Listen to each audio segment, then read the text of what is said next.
우리에게 주신 말씀은 로마서 2장 12절부터 16절 말씀입니다. 로마서 2장 12절부터 16절, 신약 240페이지입니다. 신약 240페이지 로마서 2장 12절부터 16절 말씀 한 절씩 교독하겠습니다. 무릇 율법 없이 범죄한 자는 또한 율법 없이 망하고, 무릇 율법이 있고 범죄한 자는 율법으로 말미암아 심판을 받으리라. 하나님 앞에서는 율법을 듣는 자가 의인이 아니요 오직 율법을 행하는 자라야 의롭다 하심을 얻으리니, 율법 없는 이방인이 본성으로 율법의 일을 행할 때에는 이 사람은 율법이 없어도 자기가 자기에게 율법이 되나니, 이런 이들은 그 양심이 증거가 되어 그 생각들이 서로 혹은 고발하며 혹은 변명하여 그 마음에 새긴 율법의 행위를 나타내느니라. 곧 나의 복음에 이른 바와 같이 하나님이 예수 그리스도로 말미암아 사람들의 은밀한 것을 심판하시는 그날이라. 아멘. 이 로마서 2장의 말씀은 1장에서 사도 바울이 이방인들의 죄를 지적한 다음 이방인들의 죄의 목록을 보고 이방인들을 판단하고 정죄하는 유대인들을 향하여서 조금 더 초점을 맞추고 적은 말씀이다라고 생각을 하시면 되겠습니다. 그러나 이 말씀이 유대인들에게 초점이 맞추어져 있다고 하여서 반드시 유대인들에게만 해당되는 말씀이 아니고 오늘 우리 성도인 우리들에게도 해당되는 말씀이다라는 것을 기억하시며 함께 말씀을 나누도록 하겠습니다. 오늘 본문을 더 이해하기 위해서는 지난주에 저희가 보았던 2장 11절 말씀을 한 번 더 보고 넘어가야 하는데요. 제가 읽어드리겠습니다. 이는 하나님께서 외모로 사람을 취하지 아니하심이라. 이 말씀이 오늘 전체를 한번 포괄해서 설명하고 있다라고 보시면 되겠습니다. 외모로 사람을 취하지 아니하신다. 이 말은 원래는 재판관의 언어입니다. 재판관은 권력 있는 사람으로서 판결을 내려야 하는데 그 판결을 그 당사자, 재판에 받는 그 사람의 얼굴, 그 사람의 외모를 보고 또 그 사람이 가진 것을 보고 아니면 그 사람이 가진 힘을 보고 판단하는 것이 아니라 절대로 재판관은 그 사람이 어떤 죄를 지었는가 그것을 정확하게 보고 재판을 내려야 하는 사람입니다. 그러나 당시에 많은 사람들은 재판을 할 때 어떤 법에 대해서 정확하게 재판하는 것도 분명하게 있었겠지만 그러나 그렇지 않은 사람들도 있었던 것이 분명합니다. 하나님께서는 완전하게 정의로운 재판관으로서 사람을 재판하실 때 외모로 그 사람이 가진 것, 그 사람의 어떤 수준이나 아니면 그 사람이 무언가를 어떤 가지고 있는 것 이런 것을 가지고 외적인 것을 가지고 판단한 것이 아니라 그 사람의 중심을 보고 판단하시는 완전히 정의로운 하나님이시다라는 의미가 2장 11절의 말씀입니다. 왜 바울이 이 말씀을 지금 이 맥락에서 하고 있는가 하면은 유대인들은 자기 자신을 생각할 때 항상 이방인보다 자신들이 낫다는 생각을 하고 있었습니다. 그 이유는 무엇인가 하면은 자신들은 이방인에게는 없는 무언가 한 가지를 가지고 있다라는 것입니다. 그 한 가지가 무엇인가 하면은 율법입니다. 그들은 스스로 생각하기를 우리에게는 율법이 있다. 하나님께서 우리 유대인들에게 특별히 율법을 선물로 주셨다. 이방인들은 율법이 없기 때문에 심판받는 것이고 우리는 율법이 있기 때문에 하나님께 그 평가가 다를 것이다. 이렇게 생각을 하는 경향이 컸습니다. 바울은 오늘 말씀에서 그 유대인들의 잘못된 생각을 깨뜨리고 있습니다. 하나님께서는 유대인들이 율법을 가지고 있다는 그 외모를 보고 판단하시는 것이 아니라는 것입니다. 하나님께서는 이 외모를 취하지 않으시고 율법을 가졌다는 그 겉모습을 보고 그들을 판단하지 않는다라는 말씀입니다. 그 연장선에서 이제 12절 말씀부터 저희가 보아야 합니다. 무릇 율법 없이 범죄한 자는 또한 율법 없이 망하고 무릇 율법이 있고 범죄한 자는 율법으로 말미암아 심판을 받으리라. 바울은 여기에서 인류를 유대인과 이방인, 율법이 있는 자와 율법이 없는 자 이렇게 두 그룹으로 나눕니다. 모세의 율법을 가진 유대인과 모세의 율법이 없는 이방인인데요. 율법이 없는 그 이방인이 죄를 지으면 율법 없이 망하는 것이고, 모세의 율법을 받지 못했다고 해서 그 죄가 면제되는 것이 아니다라는 의미입니다. 유대인들은 그것을 당연하게 생각을 합니다. 그런데 율법이 있는 유대인은 어떤가? 율법을 가지고 있다는 것만으로 안전한가? 그렇지 않다는 것입니다. 오히려 그들에게는 또 율법이 있기 때문에 그 율법의 기준에 따라서 심판을 받게 된다라는 것입니다. 율법을 가진 것은 그들에게 하나의 특권으로서만 작용하는 것이 아니라 더 무거운 책임도 반드시 있다는 것을 말하는 것입니다. 13절 말씀을 이어서 보면, 하나님 앞에서는 율법을 듣는 자가 의인이 아니고 오직 율법을 행하는 자라야 의롭다 하심을 얻으리니 라고 말씀하고 있습니다. 유대인들은 어떤 사람이었는가 하면은 매주 안식일마다 회당에서 율법을 읽고 낭독했습니다. 그렇기 때문에 어려서부터 율법을 듣고 배우고 암송한 사람들, 유대인들은 오늘날에도 모세오경 전체를 암송하는 사람들입니다. 그런데 바울은 모세오경, 그 토라의 말씀, 그 율법을 듣는 것, 외우는 것, 암송하는 것만으로 그 율법에 대한 심판이 면제되는 것이 아니다라는 것입니다. 듣는 것을 통해서가 아니라 율법을 행함을 통해서 의롭게 되는 것이다라는 것입니다. 예수님께서 마태복음 7장에 또 유대인들을 향해서 또 이스라엘 백성들을 향해서 말씀하실 때에도 이와 같이 말씀하셨습니다. 나더러 주여 주여 하는 자마다 천국에 다 들어갈 것이 아니요 다만 하늘에 계신 내 아버지의 뜻대로 행하는 자라야 들어가리라, 이렇게 말씀하셨습니다. 주여 주여 부르는 것은 겉모습입니다. 예수님의 이름을 부르고 주의 이름으로 선지자 노릇을 하고 귀신을 쫓아내고 많은 권능을 행하는 그런 놀라운 겉모습이 있다고 하더라도 예수님께서는 그들을 향해서 이렇게 말씀하신 것입니다. 하나님 아버지의 뜻대로 행하지 않는 자는 아무리 화려한 겉모습, 사역적으로 위대한 겉모습을 가지고 있다 하더라도 내가 너희를 알지 못한다. 불법을 행하는 자들은 나에게서 떠나가라 하리라, 이렇게 마태복음 7장 23절에서 말씀하셨습니다. 겉모습은 대단하나 예수님 하나님께서는 결코 그 겉모습을 보지 않으시고 그 중심에 있는 바를 보신다라는 말씀입니다. 바울도 그 예수님의 가르침의 연장선에서 오늘 이 로마서의 말씀을 읽는 자들에게 말하고 있는 것입니다.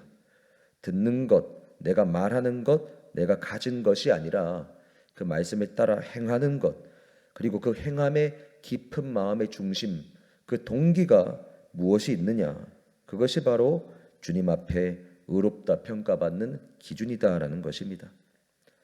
그런데 여기에서 또 유대인들이 반박할 수 있습니다. 아니, 아무리 그래도 이방인은 율법 자체가 없지 않느냐, 그래도 율법을 가지고 있는 우리가 낫지 않느냐.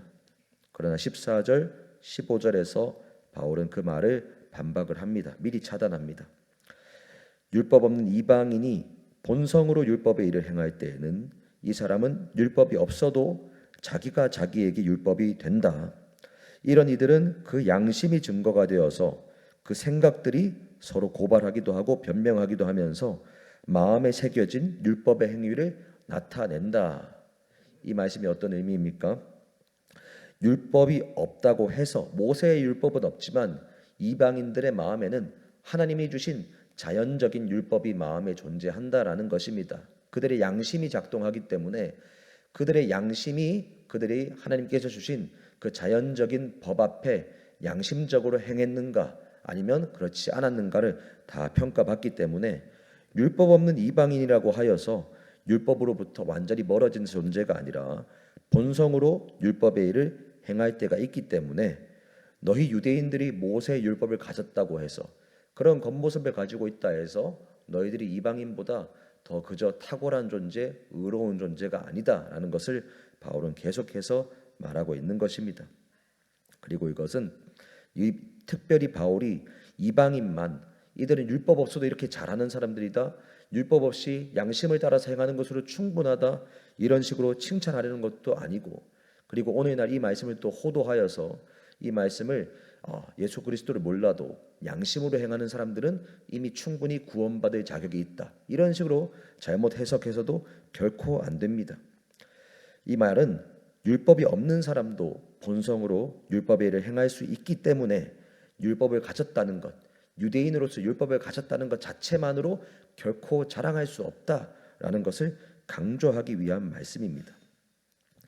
16절 말씀을 보면요, 곧 나의 복음에 이른 바와 같이 하나님이 예수 그리스도로 말미암아 사람들의 은밀한 것을 심판하시는 그날에 외모는 아무 의미가 없게 되는 것이고 그날 중심에 있는 은밀한 것이 다 드러나고 심판받게 된다라는 말씀으로 오늘 2장 16절까지 말씀이 마무리가 됩니다.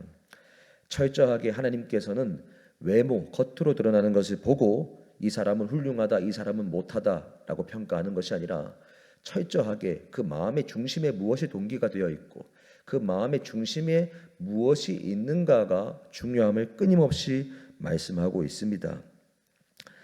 그런데 이 말씀을 기준으로 볼 때 어느 누구가 하나님 앞에서 그 은밀한 것까지 다 통과할 정도로 그 기준을 훌륭하게 완수할 것인가, 이런 생각이 들 수 있습니다.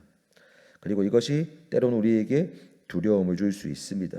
누가 과연 하나님의 은밀한 심판, 마음 깊은 곳의 심판까지 다 통과할 것인가. 그러나 여기에서 중요한 것은 여기에도 복음이 등장한다라는 것입니다. 은밀한 것을 심판하시는 하나님인데 예수께서 십자가에서 우리를 위해 죽으실 때에는 그 은밀한 부분의 죄까지 주님께서 다 아시고 그 은밀한 부분의 죄까지 해결해 주기 위하여서 십자가에서 죽으셨다라는 것입니다. 그렇기 때문에 예수 그리스도의 십자가가 우리에게 복음이 되는 것입니다. 하나님께서는 은밀한 부분의 죄를 다 보시고 심판하시지만 그 부분의 죄도 다 아시는 상태에서 우리를 위하여 예수 그리스도를 보내주셨습니다.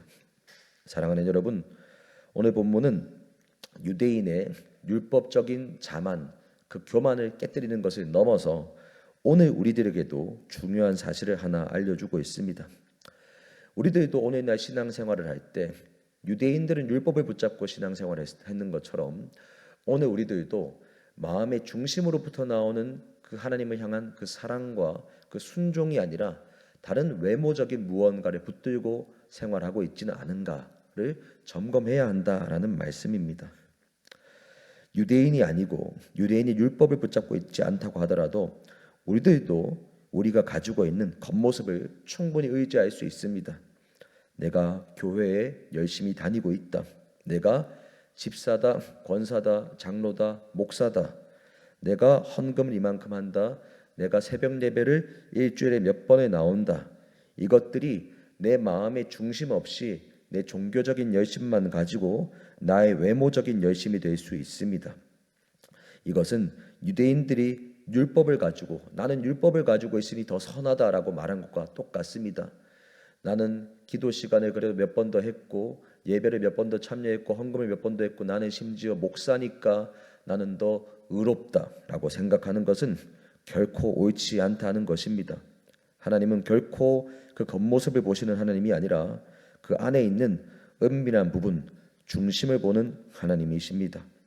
그렇기 때문에 우리들도 반드시 우리가 행하는 모든 것의 중심에 결국에는 무엇이 있는가, 내가 신앙적인 겉모습이 있기 때문에 의롭다는 것이 아니라 결국에는 그 중심에 하나님을 사랑하고 이웃을 사랑하라는 그 모든 율법을 요약하는 예수님의 그 두 가지의 말씀을 따라서 내가 정말로 그 말씀에 순종하는 그 중심이 있는가가 나의 어떤 신앙, 내 주님 앞에서의 의로움을 결정한다라는 사실입니다. 그리고 우리가 생각할 때 매 순간 부족함이 당연히 있습니다. 우리의 중심에는 언제나 부족함이 있습니다.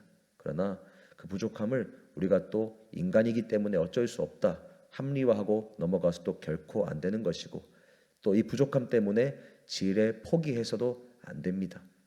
우리는 반드시 우리가 부족하기 때문에 포기하는 것도 아니고 합리화하는 것도 아니라 이 부족함까지도 품으시고 이 부족함까지도 감당하면서 십자가에서 죽으신 예수 그리스도의 그 복음을 의지하여야 하는 것입니다. 그 예수 그리스도의 십자가 복음을 의지하면서 우리의 마음의 깊은 중심까지 주님께서 정말로 치료하시고 다스려 주셔서 우리가 겉모습으로 신앙생활하는 것으로 충분하다 생각하는 것이 아니라 깊은 마음의 중심까지 예수 그리스도의 십자가의 은혜를 붙잡고 다 치료받으면서 완전함 가운데 나아가게 해달라고 기도하며, 그리고 정말로 작은 것부터 그렇게 순종하며 나아가야 하는 줄로 믿습니다. 우리가 그렇게 마음의 중심을 십자가 앞에 가지고 나아가서 주님 앞에 순종하며 나아가는 저와 여러분 되시기를 예수님의 이름으로 축복합니다. 기도하겠습니다. 하나님 감사합니다. 오늘 우리에게 우리의 겉모습이 아니라 중심으로부터 나오는 순종의 중요성을 알려주시니 감사합니다. 아버지 하나님, 우리가 마음의 중심으로부터 우러나와서 주님을 사랑하기 때문에 예배를 많이 참여하고 새벽에 나와 기도하는 것은 당연히 칭찬받을 만한 것인 줄 믿습니다. 아버지, 그러나 이 마음의 중심은 언제나 우리도 모르는 사이에 혹여 사라지고 그저 내가 예배에 많이 참여하고 새벽 예배에 많이 나오고 기도를 얼마 더 하고 헌금을 얼마 더 하는 그런 것들이 하나님을 향한 사랑은 사라지고 그저 나 자신에 대한 열심만 남아서 남들보다 내가 더 나은 사람이라는 그런 판단의 기준으로 작용하고 있다면 주님, 이 시간 우리를 용서하여 주옵소서. 우리를 용서하여 주시고 깨끗하게 하여 주셔서 정말로 하나님 아버지를 사랑하는 그 마음의 중심으로 주님 앞에 더욱더 나오는 우리 모두가 되게 하여 주옵소서. 하나님을 사랑하라 말씀하시고 또한 동일하게 이웃을 사랑하라 말씀하시는 그 말씀에 이 마음 중심으로부터 순종하는 우리들 되게 하시고, 여전히 순종하지 못하고 있는 영역들까지도 주님 십자가의 보혈로 덮으시고 용서하시고 또한 성장하고 자라게 하여 주셔서 그렇게 순종하는 우리들이 되게 하여 주옵소서. 감사합니다. 예수님 이름으로 기도합니다. 아멘.